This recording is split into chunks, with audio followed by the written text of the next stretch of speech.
It's time for the North Idaho Prepcast on IdahoSports.com.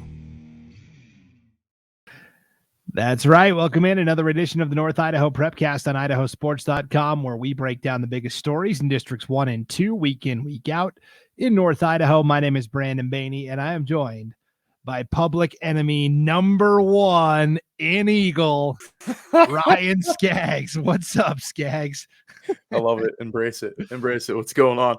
Okay, so for those that may not know or have followed or aren't like on social media a bunch like you are, tell us what happened between you and the Eagle girls basketball team. They obviously got that play-in win over Lake City to get to state, and they were pretty motivated by something you said. What happened? There was a post from a reporter with the Spokesman Review up here in Spokane, talking about the slight in how Post Falls deserve to be at state. This is kind of how it originated, right? And I was like, you're right. I mean, I went through the head-to-head record of the top three teams in the IEL, Coeur d'Alene, Lake City, and Post Falls against the SIC. Their record was flipping gaudy. I mean, head-to-head and statistic-wise, it was the average margin of victory was something like 16 points in their head-to-head games. It was a ridiculous stat. And so somebody else chimed in on it, and somebody else in a colleague of ours in the business, as far as on the media side of things, and he said, "Hey, wait a minute, the SIC is really good," and he said something along the lines of, like the North was tended to be overrated because of what happened to Coeur d'Alene last year, not making it to state, and Post Falls and Lake City not winning it last year, and I said, well, this is a new year. And I took Lake City by quote unquote $1 billion in the play-in game, which Eagle, hats off to them. I mean, they came up. I watched the video of that game, and Eagle played pretty much a perfect game in order to beat Lake City. They did exactly what they needed to do to slow down the T-Wolves, and Eagle got the win. I gave them credit, but I did get some heat. There were some messages that actually came in, direct messages that I think were from burner accounts, because I don't think kids would have those names as the accounts, or a real name. And they were giving me the business, and I'm a big boy. I can take it. But then Eagle ended up making shirts out of my comment. They kind of turned it into a slogan for the state tournament, and they played Coeur d'Alene really tough for 3 quarters. And then the Vikings flexed their muscles and became who we thought they were, and ended up, obviously, we know how that story ends, but Eagle, had a valiant effort for 3 quarters against Coeur d'Alene and got a big win over Lake City in the play-in game. So that's kind of the story, the short and the long of it. Yeah, I believe the phrasing you used is 1 in a billion chance. No, I said Lake City by $1 billion is what I said. By $1 billion. Okay. Yeah. So then Eagle made these warm-up shirts, and I saw them because I covered Eagle's loser-out game at state against Hawaii, and their warm-up shirts said 1 in a billion on them. I'll tell you, they look good. They look good. I got probably 10 different people sent me pictures of them, including press up here too, and they're like, was this part of your doing? And I'm like, hopefully it works for them and it gets them a W, otherwise it makes them look salty. But that was fun. I'm glad. I mean, they had a great showing against Coeur d'Alene. That was a great game for 3.5 quarters. But that may have been me. I don't want to say stepping in it a little bit, but because at the end of the day, I was correct in saying that, like, we were going to have the state champion out of our conference, and we did. So, yeah, and we come in with the opinions. That's what we do on the Prepcast, and when we're wrong, we wear it. And you've definitely worn it long enough. So let's move to the big story, which was Coeur d'Alene. I mean, nail biters, right? Eagle had them on the ropes until that 4th quarter in the first round. Then, of course, the double overtime semifinal with Boise that, Coeur d'Alene wins by 1. A lot of people said that was the championship. I'm inclined to agree. They get to the finals against a plucky Rocky Mountain team. But, I mean, let's be honest. This was coming into state after they had missed state the year prior. There was nobody that was going to beat Coeur d'Alene, in my opinion, and the Vikings delivered in a huge championship victory. I looked at that first game as, instead of Coeur d'Alene playing to win, they were playing not to lose, and it was kind of, they played tight, and I was saying something to Jason Elliott of the Coeur d'Alene Press, I was kind of like, like this stage, it's something that Coeur d'Alene, like that type of arena, that setting, like it's something that, a lot of these North teams had not, played in. And so, what kind of, and I was texting with Paul about it too while he was off air and stuff, but because him and Scott Burton were doing the games, they did a phenomenal job, by the way. But it was like, that's this arena with that backdrop. How big is that playing into things? Where some of these Southern Idaho teams, if they've played in the semifinals and finals of their conference tournament, they're playing at the Idaho Central Credit Union Arena in Boise. Like that makes a big difference a week going into state. That like kind of gives you a little bit of an upper hand as far as, changing that backdrop and getting to change your eye a little bit. But yeah, Coeur d'Alene played tight in that first game. The second game, that was in my mind, that was a state championship game. That's what it should have been. I think seeding was a little off, and if you took to Twitter, everybody agreed with that one. That was the de facto state championship game, and no slight to Rocky because of what they did and who they beat along the way. But, the championship game was the Coeur d'Alene team we all expected to see coming into the tournament, and that's what we got. And, Tegan Colvin was unbelievable. Madison Simmons was unbelievable. She played awesome. I mean, you talk about grit in that lineup, some huge shots from players that were more role players, like Kelsey Carroll hit a monster shot in that Boise game. I mean, so there was some people stepping up. That Boise game was unbelievable too. I mean, we can talk about that semifinal game. That was one for the ages, but Coeur d'Alene did it the hard way. I mean, think to what you have for the draw in that semifinal game, and to get your state championship. I mean, you had to go about it the long way, and they Coach Simmons and her team, like hats off, did a masterful job weathering the storm, and they ended up, getting the monkey off the back, because I thought last year's team was a state championship team too. Yeah, so it was really exciting to see Coeur d'Alene break through. Of course, this is something they've done. They've won a lot of championships in school history. First title since, I think, 2013. But hats off to Coach Nicole Simmons. And Tegan Colvin ended up being the MVP of the 5A state tournament. She's only a junior, by the way, so she's coming back next year. Yeah, and I believe she may have gotten state player of the year today. So yes, by that company that seeds the teams at state. Max yes, Brett. yeah. So she's been getting award after award, and yes, she'll be on our list too of our end of season awards as well. I mean, spoiler alert, but and she's gonna be back. Like that's the crazy part about this is that team.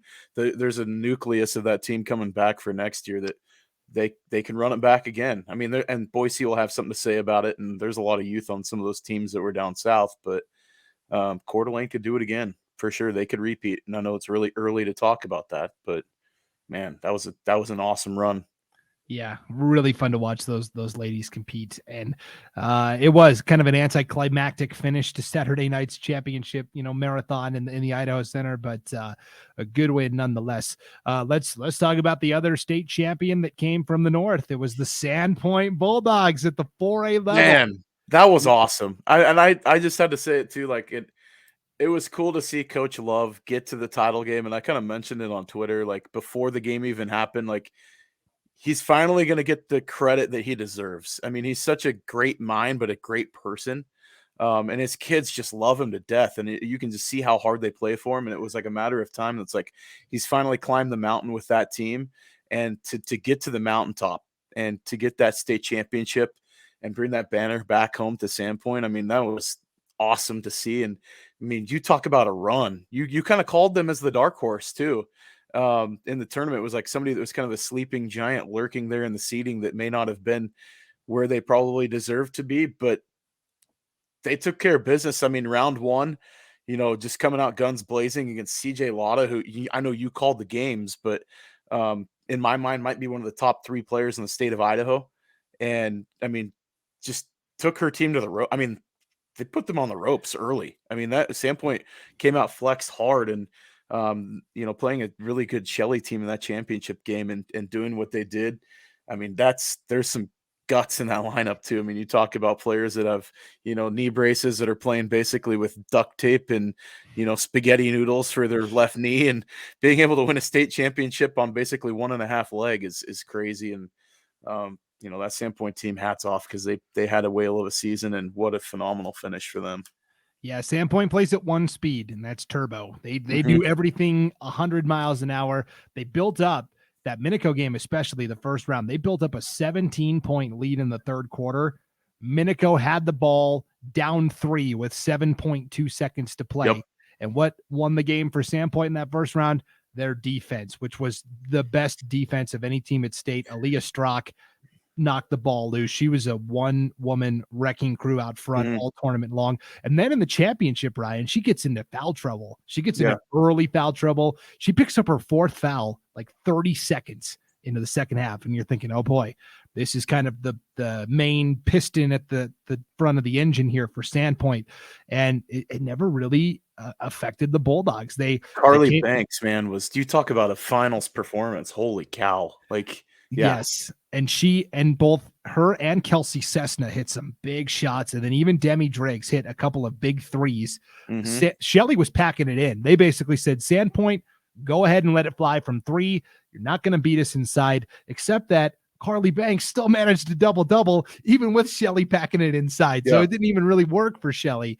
Coming into state, they had 4 players averaging double figures in scoring. And that basically held true to the championship game, where essentially 6 players played, Ryan. The 7th player, Kelsey's younger sister, Peyton Cessna, she played for like 40 seconds in the first half. And otherwise, it was the 5 starters and Lily Richardson. And Richardson ended up playing more minutes than Strock did because of the foul problem. So that was like true Iron Man basketball there. And they just never stopped coming. It was consistent from start to finish. And I hope that we get Coach Love on the Prepcast at some point. Because he's just an awesome interview. He's such a good guy. And he's super enthusiastic about basketball in the state of Idaho. I mean, I'll give him love for his podcast that he does. If you don't get a chance to listen to it, it's great. And he brings on some great coaches from around the state. And but just that he embodies like just the joy of the sport. And to see him kind of embrace and bring back, some of the coaches from that 1996 team to sit with the team during the district tournament and the run leading up to state, and just the build up there, it was awesome to see. And, hats off to that crew. Like, I mean, I look at it too, and there's a core coming back from that team too, that they're going to be, they're going to be very competitive, I see, for the next few years. And they've got some kids, the lower levels, and some of the bench players that I know that they're really high on as well. It's just that starting 5 was so dang good. It's like, how can you pull them off the floor? But they're going to be around for a while, for sure. Yes. So good win for Sandpoint. First basketball championship, boys or girls, in school history. And Will Love is such a great guy. He thanked the media in his post game, when they are on the microphone talking. And then even after the game, because when we're broadcasting for IdahoSports.com, I do the 4A championship, and then I have to get lost. I can't just hang out on press row. So I got to go up to the nosebleeds, and just watch the game like the average Joe. Coach Love made it a point before Sandpoint left the arena to walk up to myself and Sean Kane, who were broadcasting. He walked up, 20 rows and came over and talked to us and said, "Hey, thanks again for all your coverage." And like, he didn't have to do that. Who does that? Right. Who does that? That's awesome. Right. Yeah, it was really, it really made my night personally. So it was phenomenal. And then like we tried something new for the championships this year, where we did like a live pregame coaches interview with both coaches before every championship game. And we send Sean over to interview Coach Love, and the big dummy accidentally hit the mute button on the little mic. So he's talking and there's nothing coming through, and I got to wave him back over. And, most coaches would have said, "All right, forget it. You had your shot." And Coach Love was like, "No, come on back. Yeah, I'll talk to you." And this is like, there's like 4 minutes to go before game time. This is like 4 minutes before tip. And he's like, "Yeah, no, let's do it." So he's so accommodating, and he doesn't have to be. And it's really it's those small things that really matter and add up. And so, Will Love, Sandpoint girls, congrats on a great championship run. Carly Banks was the MVP of the 4A state tournament. You can check out the all tournament teams at IdahoSports.com. It's right there at the top of the homepage. All right. The next big story I thought from girls basketball state was Timberlake getting to the 3A championship and running into a Snake River team that had more experience, right? This was kind of a young Timberlake team. Timberlake, of course, has had a good run over the past 10 years, including, not that long ago, they were state champions. But the only player that was back from that championship team, or that was still around from that championship team, was Sierra Sumas. And otherwise, it was a totally new group of players. I'll tell you what, though, we've known about Malia Miller all season long. I think now the rest of the state knows, because she showed up as a freshman and balled out at state. Yeah, I think she was probably, in my mind, the best underclassman any class that was there. There's her and a couple others I know at the 5A level, but just to what she did was good grief. I mean, willing her team through some of the rounds. I mean, they coast. I don't want to say they coasted, but I don't think there was much doubt in their run. I thought it was kind of I don't want to say foregone conclusion, because I don't think anything's a given. Obviously, Lake City proved that correct last week in the play-in game. But no, like you go into that and you kind of look at it and it's like, all right, yep, Snake and Timberlake. I mean, we can pretty much look at that and see that happening. And what does Snake bring to the table? And Edlifson is, I mean, hats off. She's a baller. Like, that girl can flat play and flat shoot. Snake River, like you said, though, had the experience. And I just saw that as kind of being the dividing factor, because Timberlake hung in that game for a long time. And, they were with, sniffing around till the end. And it was, just they couldn't get that hump. But I think it was, who was going to pull the trigger on the big shot, who was going to take it down the floor, push it down the lane, see if they can draw a foul, see if they can get somebody else in foul trouble. But those are the shoulda, coulda, wouldas. But I look at that Timberlake team as something that's going to be special to see, up in Spirit Lake for the next few years, because of that core, that especially how young that core is and how good that core is. And there's more coming. Like, the Timberlake's going to be a for real, like, contender for the next 3-4 years. Yeah, spoiler alert, they're not going anywhere. So, 3A fans better get used to it. 2A tournament, real quick, I wanted to touch on Grangeville. I covered Grangeville's final game on Saturday, consolation final. This is another really young team that came out and competed super well. It's a tie game, 59-all. Grangeville has the ball with like 30 seconds left, and they just throw away a pass on the perimeter. Give the ball back to Ryrie with 18 seconds left. Ryrie comes out, puts up a 3, misses, rebound, left block, misses, rebound, right block, misses, rebound, right block again. McKinley Bond from Ryrie is falling away, banks it in as time expires. Ryrie wins by 2. It was a bummer of a way to end for Grangeville. But I thought the Bulldogs, as the 6th seed, came in and performed pretty well. They almost upset Coal Valley Christian in the first round. And came that close to getting a trophy. Coach Barger and Grangeville have nothing to be ashamed about, and they're going to be right back at state next year. So yeah, they're you look at that conference, and I think that they could put a stranglehold on things pretty easily for the next few years, with that lineup and the core of that lineup being underclassmen. And then Coach Barger does such a great job anyways. I mean, she's just a mastermind on the basketball floor. So yeah, Grangeville. We look at a lot of these teams, and I think the North had a really good showing. I mean, this year at state for, the most part. There was a few disappointments, and I know we'll hit on those ones, but I look at it, and for the most part, though, a lot of these teams are going to be back. They really are. And who's going to join it? I mean, I look at, Lake City kind of being like a repeat of last year's Coeur d'Alene team is what I could see. Although Coeur d'Alene's going to have something to say about that, obviously. But I mean, you could look at realistically these teams with the lineups they have and the players coming back. It could get real interesting next year to see what the 5A is going to look like, what 4A is going to look like. I think is going to be interesting, because I think Lakeland's going to get better because they're fairly young.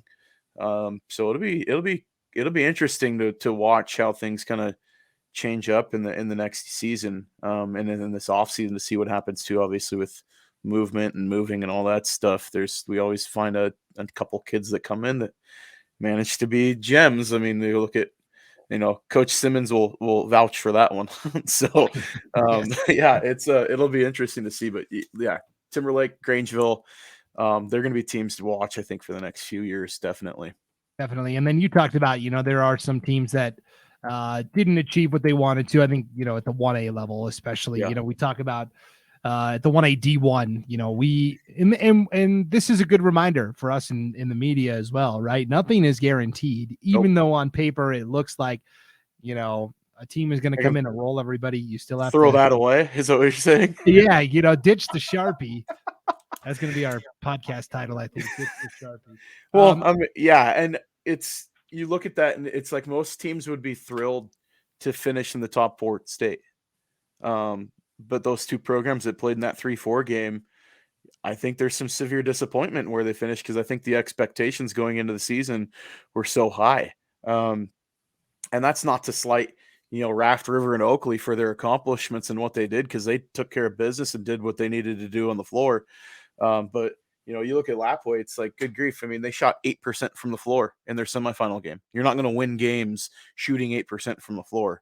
Yeah. And the fact that they only lost that game by single digits and shooting 8% says something about what they did at the free throw line. But yeah, there was some struggles there that I think, you know, will get addressed in the offseason, because there's some youth in all of these teams, I think. But obviously Prairie, you know, they're going to lose their core. I mean, you look at Wemhoff and Schlater, you know, and what they were able to accomplish, finally getting over the hump and getting that big win over Lapway, I think was huge for them and for that Prairie program to finally get that victory over Lapway, especially at state. Yeah. And you know, Lapway they went cold. I mean, it happens. It happens sometimes. Oakley really ratcheted up the pressure defensively in that semifinal loss. And then same Saturday morning, I think Prairie saw and went, okay, we kind of have a wounded animal here. They're, you know, licking themselves a little bit. And so we have a chance. And Prairie came through and got that third place trophy, which was incredible. So don't let a team beat you twice, you know, and I think that's what happened to Lapway. Yep. And so for Lapway, you know, it was a run they weren't expecting, but it was still a good finish, top 4 overall. It's good to keep that in perspective. You're right. Top 4 finish at state, still pretty impressive. I'm going to dovetail just for a moment from the Lapway girls to the Lapway boys, because you had a pretty interesting conversation with a Lapway parent, Jeremiah Wynot. He's the father of Case Wynot. And the Lapway boys back at home, you know, still competing in districts and practicing the stuff, and they saw what happened to the Lapway girls team, and it seems it's made them stronger, right? Yeah. I was talking to him, and we were talking about, because I asked him, just like, is that the worst shooting night in school history? You know, and because that was something that just stood out to me, was how many misses there were on the floor. And he said, that very likely, because Lapway just doesn't play that way. But he goes, the one thing that it has changed is that, you know, Case came into the room and said, all right, Dad, I'm going to the gym. Like, we're going to go shoot. Like that night after the girls lost in that semifinal game, there were boys in the gym. And that's a big deal. And you watch what they've been doing in their conference tournament, and it's just, I mean, we know Lapway's good. But, I mean, so Case Wynot, this got missed because we didn't have a Prepcast last week, had a quadruple-double last week. Yeah. He accomplished a quadruple-double in 22 minutes of play. 22 minutes of game time, had a quadruple-double. That is, like, for me, that's the most insane stat I might have ever heard in high school basketball. Yeah, I mean, and it wasn't just a, you know, oh yeah, I got 12 points and 11 boards. And what did he score? 48 points in that quadruple double, wasn't it? Or am I misremembering? What's that? It quadruple double? Yeah, but I was talking about how it wasn't like, you know, 11 points. No, it was like, I think it was like 48, right? Yeah, he had like 48 points in 22 minutes of play. Yeah. 24 rebounds. Like, it was ridiculous. Yeah. 11 assists and like something like 10 steals or something. It was crazy stat. Like, yeah. I mean, it was epic. So, and then, you know, finishing up our girls basketball conversation, 1A D2, Kendrick comes in as the 3 seed. Deary comes in as the 1. Deary gets knocked off in the semifinals by Dietrich, the 5 seed. Kendrick loses in the first round to Council, the 6 seed. Second year in a row that Kendrick drops a first round game, but that is more of and I think this is what fans were talking about. Word on the street around Boise last weekend was these seedings are all FUBAR'd, which no, if you know what FUBAR stands for, that council team was not a low seed. Like, no. you just look at the lineup and what they accomplished in the regular season, and it's like something's not passing the smell test. And I think it has a lot to do, obviously, with the bottom end of the conference. So these teams that are getting the high bids, that says a lot to their like conference schedule and their out of conference scheduling. But gosh dang, you look at that council team, that is not a low seed on any day of the week. And yeah, I mean, there's got to be something. We've got to get human eyes on this, because some of these seeds, like it sure, fine, set the baseline with max preps, then get a committee, one person from each district to take a look at it and start and fight for, like, okay, what's the true seeding going to look like here? Because I think at 5A, you could have argued for Boise to be the 2 seed really easily. You could have argued, I mean, at 3A, I think 3A got it right, in my opinion. 4A was a turkey shoot. We kind of knew that coming in. It was like everybody was the same. So you kind of just shuffle them in and see how the deck falls.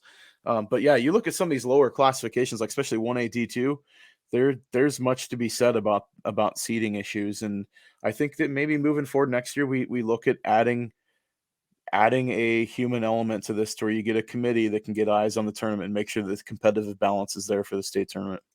Yeah, I mean, it's just like the district tournaments are meaningless. Yeah. I mean, why play them? If we're going to seed and we're going to take seeding out of districts, why even play districts? Right. I mean, because, and no knock to Deary, but Kendrick beat Deary for the district championship.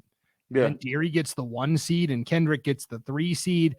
That doesn't compute necessarily. And then because of that, Kendrick probably should have been 1 or 2. Rockland could have been 1, Kendrick, and then Kendrick's not playing council in the first round. So to me, if it's not a committee, and there is a push from that, I will tell you, Boise coaches are talking about this already, that we should have a committee. For tennis, for wrestling, everybody gets on the phone and seeds, right?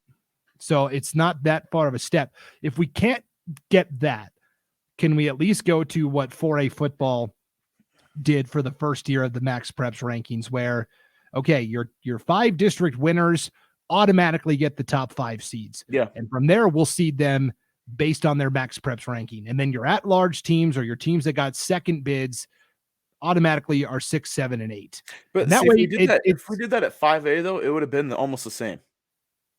No, it would have been different, because you're right, because Thunder Ridge didn't win their district championship. Right. So it would have been, you're right. It would have been Coeur d'Alene 1, Rigby 2, Boise 3. Yeah. And that, I'm okay with that. I'm okay with that. Or it would have been Coeur d'Alene 1, Boise 2, Rigby 3. And that changes things a little bit. And so Rigby was higher than Boise no matter what. They were Rigby was the 3, Boise was the 4. But I'm okay with that. I don't know why that isn't an option that could be on the table, but I don't know. But something, and again, to reiterate, we're in a much better place than we used to be, where they just said, this is true. Team's going to play this team. And we're still in a better spot than that, but we can also still get better, I think. So, yeah. And I think that you can streamline it. I think you have to have a mix of both, because the computers don't get to see the eye test. They don't get it. And if they're told to not compute after the district tournament, like, okay, number 1 and number 2 are playing each other in the district championship. Why don't they just forfeit? If it's already a pre-foregone conclusion that it's going to go that way, why even play the district championship game if you know you're both getting in? Right. Nope. And your seeding's not going to change because of the result. Why? Like, it doesn't make a ton of sense to me. And I think that moving forward, it's definitely something that's going to be taken a look at. So. Yep.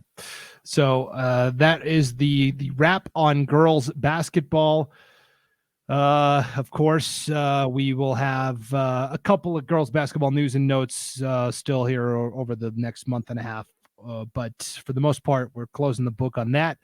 Let's talk wrestling, Scaggs. Yeah. State wrestling coming up this weekend. We had our Mat Chat Prepcast last night live on IdahoSports.com's YouTube channel, Facebook page, and Twitter account. We had over 120 people watching live and commenting back and forth. And I mean, quadruple that are going to come back and watch it later. Yeah, I'm one of the ones that'll listen after we get off because I didn't get a chance to listen last night. There is some real excitement and a real opportunity, especially for Post Falls and Kellogg, I think, to go down to state and make some serious noise. Yeah, I mean, you look at just numbers alone on what's being brought, and then you look at some of the outside. Like, let's not look at the team trophies and look at the individuals too. There's going to be hardware, coming from a lot of the schools. I mean, Lewiston's got a couple legit. Well, their heavyweight Robert Storm is great. Any other year, I think he's the favorite at 285. But you got that dude from Boise that I think he's at Bora. Is it a Tao that signed at Oregon State? Yes. Yeah, I'm sorry, but maybe you get a shocker. That would be crazy if Robert meets him in the finals. But I think you look at guys like Hoyt Haas from Lewiston at 126. He's had a phenomenal year, and he looks like he's on a tear for destiny to win a state championship for the Bengals. And yeah, but then you look at the team race, and it's Post Falls is bringing 24 guys to state. We talked about, to be competitive with Meridian, I think we said early on, they're going to have at least 18. They exceeded that number and got to the 24 mark to get into the state tournament. They're going to need wins from those number 2 guys that are in the lineups. They're going to need to knock out some of the other kids, but they're going to need help, I think, along the way from some of the schools, teams like Mountain View and some of the other, SIC teams to knock out, Nampa wrestlers or the wrestlers from Meridian. But that's what's awesome about state wrestling is that you can go in with all the premonitions and ideas of what you think it's going to be. And Saturday afternoon in the blood rounds, throw caution to the wind, and you just sit back and you're like, team scores be darned, just soak it in because wrestling is just a beautiful sport. I mean, it's individuals, obviously. You got the team race, but it's the individual efforts, and you look at the kids. But, the state championship could be decided in the 3-4 matches. It could be in the 5-6 matches. And that's what's going to be awesome to watch on Saturday afternoon at state down at the Idaho Center. Yep, it's going to be a fun time for sure. And we will have one final Matt Chat Prepcast next week to kind of put a bow on everything that happened in wrestling. Of course, you and I will talk about it on our next Prepcast as well, which will be in 2 weeks because we will have our state boys basketball preview show as a placeholder for the North Idaho Prepcast next week. And speaking of, let's take a look at some brackets, shall we? Yeah. Our final opportunity here to really break down some brackets until, May. So, you got to take advantage of that when you can. Brackets Baney. That's right. I have to live up to my alter ego here. So again, if you're watching the video version of this on the IdahoSports.com YouTube channel, I'm going to share my screen and you'll be able to see the brackets there. If you are listening to this audio only at IdahoSports.com or wherever you download your podcasts, no worries. You can follow along there. All of the district brackets are on the homepage at IdahoSports.com. So let me get everything open here. I should have done this before the show. This is not good hosting. But there was a lot of action finally, like last night, like Tuesday night. We're recording this on Wednesday, the 22nd. And so Tuesday night was kind of the heavy night for activity. So let's start with at the very top. This is a team we've talked about a lot, Ryan. Lake City.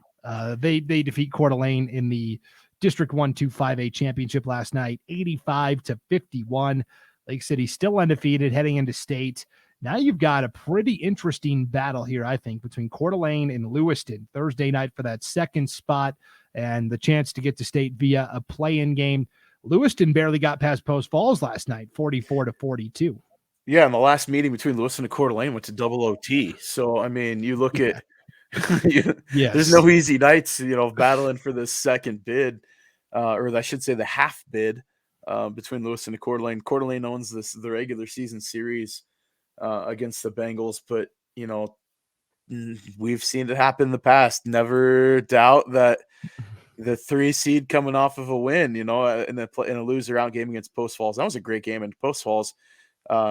I just look at them and, that's a team that's going to be dangerous in the next couple of years and who they're returning because they're so young, but that's another Prepcast for another time. This Coeur d'Alene Lewiston team, it's a pick'em game in my opinion. I mean, I look at Lewiston coming off of a win. Coeur d'Alene obviously has had the upper hand. Offensively, Coeur d'Alene gets the edge. Defensively, Lewiston gets the edge. So that's why these games have been so close is that Lewiston plays really good defense. They're very disciplined on the defensive. They switch really well. They're pretty long. Coeur d'Alene can flat shoot. I mean, that's the thing is you get them hot, especially from beyond the arc, they can bury you really fast. Coeur d'Alene's got a lot to play for. If I'm not mistaken, they're number 3 in the Max Preps rankings. If I'm not mistaken there's a lot on stake if they can get out of this game and find their way into a play-in. They could have a decent. So they are number 3 in the current rankings, but the ones that got locked in at the end of the regular season had them at number 4. So they would be still 4. a top 4 seed. It stayed on the line. I mean, obviously you got to win some games to get there, but there's some riding on that for the Vikings to see if they can get a chance to play Lake City again in a semifinal game, maybe. But you look at Lake City. The one thing I was worried about them at the end of the regular season was, are they going to coast?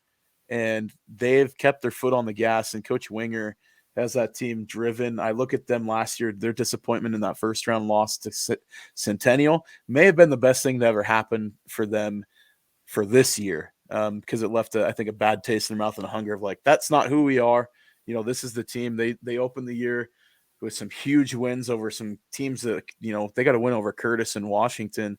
That's the number 1, their number 2 team in the state of Washington. They've got a win over Owyhee under their belt. So there's some huge wins for that Lake City program. But Lewiston Coeur d'Alene, going to be a great game tomorrow night. I'm going to take the Vikings in that one. It pains me to say, but I think I just like the offensive prowess, and Coeur d'Alene getting close to full strength. They're going to have some difference makers out there on the floor. And Caden Simmons, that kid, you get him hot beyond the arc, that kid is lethal as it gets, and he's only a freshman. So, yep. The winner of this game will play the loser of Eagle and Meridian. So either way, and those are 2 top 5 teams. In kind of an odd twist, then you've got like potentially like Centennial probably will play Highland in the other playing game, and those are 2 sub. Well, you look at Eagle and Meridian; those are 2 teams that Coeur d'Alene's already faced this year. So, right. I mean, it'll be interesting to see how things shake up in a rubber match. In a neutral site, that'll be an interesting game. I mean, you look at Lewiston, and Lewiston's very capable of winning games as well. So, it'll be interesting to see. That game tomorrow night could be a dandy of a ball game. Yes, definitely. We will keep an eye on it for sure. Okay, let's go to 4A, where you had Lakeland go to Moscow and knock out the Bears in that play-in game, 61-56, very, very tight. And now it sets up this best of 3 between Sandpoint and Lakeland. The first game is tonight, Wednesday night. I don't know, man. This could go to Saturday. This could go to Saturday. Yeah, it really could. The third and final game, right? Yeah, I mean, I would not be surprised one bit if this goes Saturday. But I think they're very evenly matched, and they've split the regular season, if I'm not mistaken. It's I don't know who to pick. I really don't. Yeah, because I mean, I look at the best overall player probably. Well, I mean, it doesn't belong to Sandpoint, because I think that. You look at Rusty Lee is really good, but Scotty Hawking's really good too. So the supporting cast around them, I think, is where it's going to lie. It'll be settled probably on the defensive end and who can switch more and who takes care of business from the free throw line.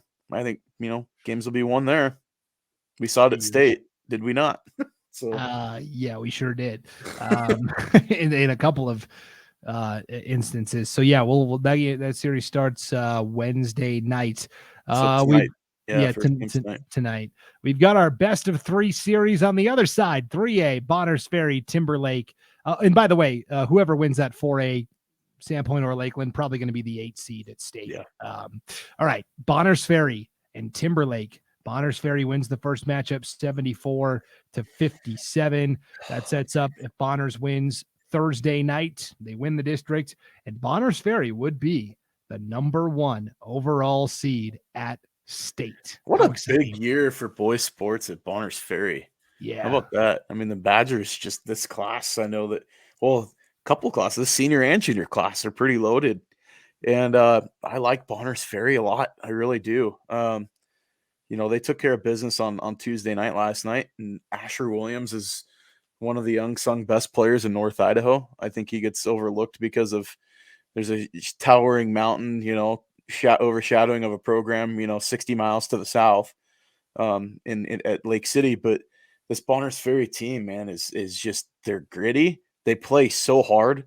They fly up and down the floor. I like the Badgers a ton. I think that they take care of business tomorrow night. Getting that number 1 overall seed at the state tournament is huge, especially with the way the Max Prep shakes out at 3A. They definitely get a leg up. I think that they get a favorable draw in my mind. If you look at your prognostications, I mean, you're looking at a semifinal potential. They're going to open with possibly Buell in their first round game, which is 8-14 team. And then possible matchup against Snake River or Homedale, which is, I think, 2 really winnable games. With Sugar being on the opposite side of the bracket, that's a really good draw. It sets up for a lot of drama in a potential state championship game if they can get that far and get some big dubs at state. Yeah, that 3A tournament to me is the most wide open in terms of there's a lot of teams that could win the title there. And there's going to be some good teams that are left at home for sure. Yeah. All right, 2A, CIL, Central Idaho League. You've got the Guess who's back? Grayson Sands is back. Let me tell you, he's been hotter than a pistol right now. Making up for lost time. Yes, seriously. So St. Mary's plays Kellogg in the championship game tonight, Wednesday night.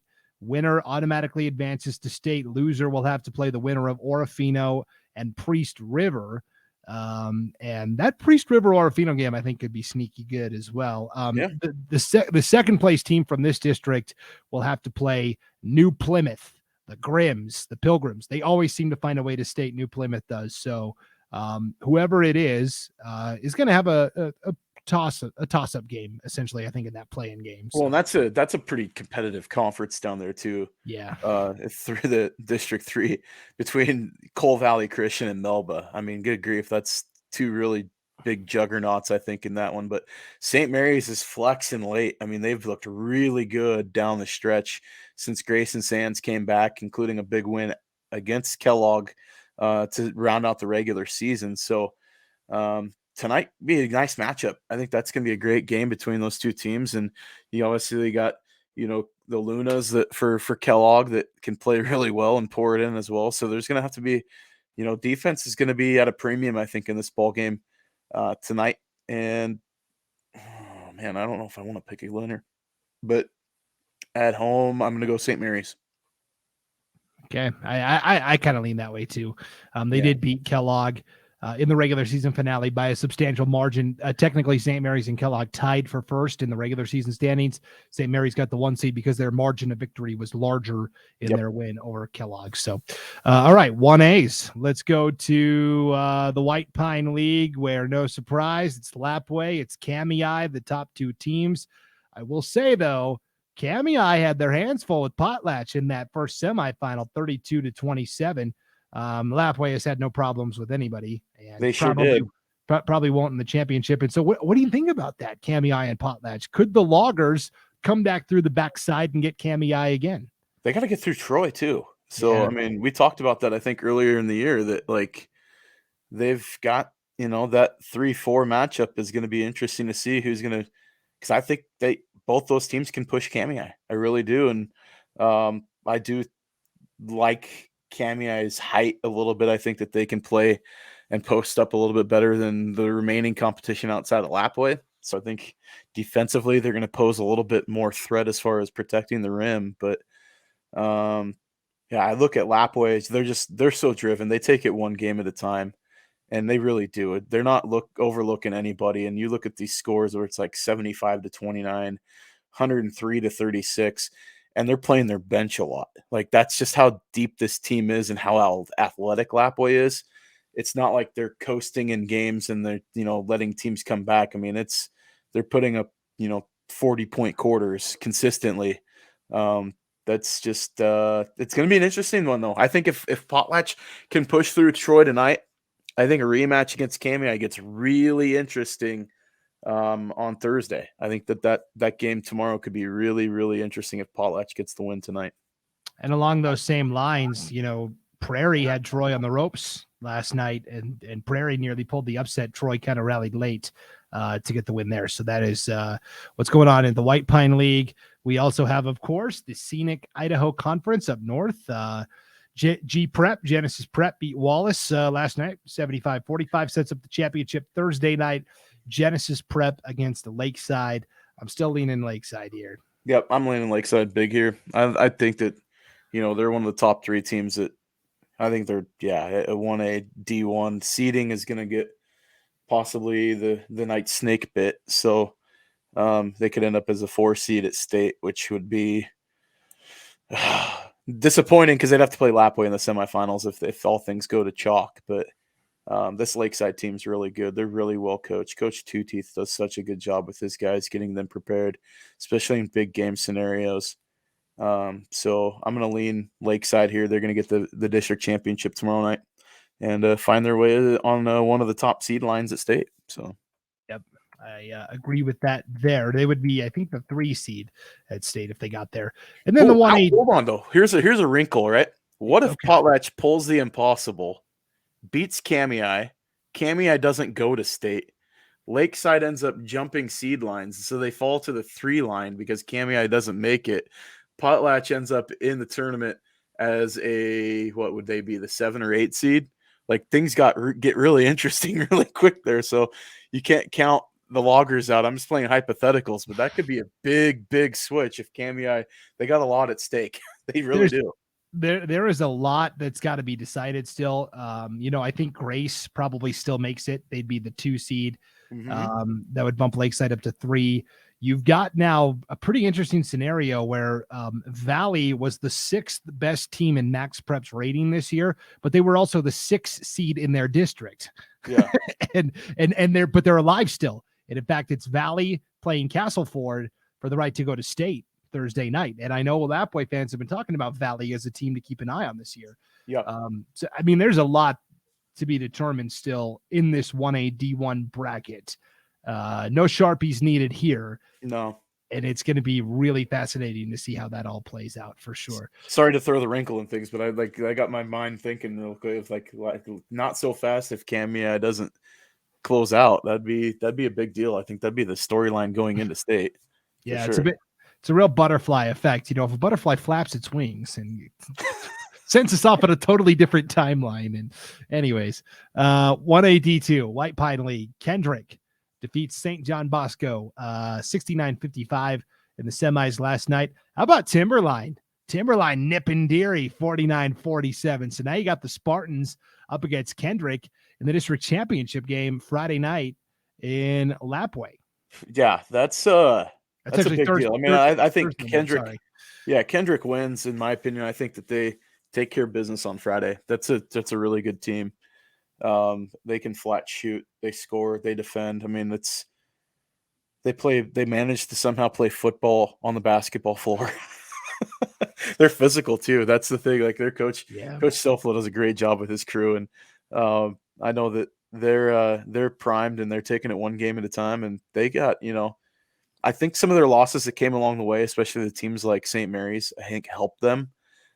Just because it gave them something that like they could focus on to address before a state run, which it's a wide open field. I mean, if you look at who's there with Rockland, Camas County, Water Springs, like it's a competitive lineup. I think the field is there to competition wise make for interesting storylines in the matchups. But I like Kendrick here winning. Deary, I don't think is done yet. They've got St. John Bosco on Friday, and then Saturday, obviously a deciding game to see who makes it to state. If it gets to that, point, Deary versus maybe a rematch against Timberline could get real interesting. So, yeah, that rematch, if it happens, could be pretty fascinating for sure. Yep. And then we got the North Star League. Mullen beats Kootenai last night, 62-28. Now they're going to play the Wampus Cats of Clark Fork. I think Clark Fork's still probably favored here.